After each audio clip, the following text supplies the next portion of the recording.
नमस्कार, माझे नाव उत्कर्ष. माझ्या शाळेचे नाव जिल्हा परिषद मराठी उच्च प्राथमिक शाळा पिंपरीमाळे.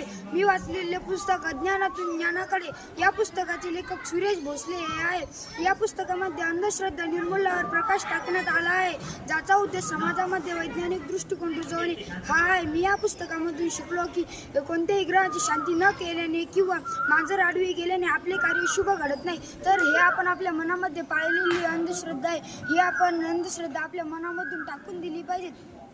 दुसरी गोष्ट म्हणजे समजा एखादा छोटासा मुलगा रडत असेल, मुलगी रडत असेल, तर आपण त्याला डॉक्टरकडे न नेता एखादा बाबा किंवा बुवाकडे नेतो, तर हे चुकीचे आहे. आपल्याला वाटते की त्यांना चमत्कार ते चमत्कार नसतात, ते त्यांच्या हातचालाखीने किंवा विज्ञानाचा आधार घेऊन कोणतीही कृती करून घेऊ शकतात किंवा करू शकतात.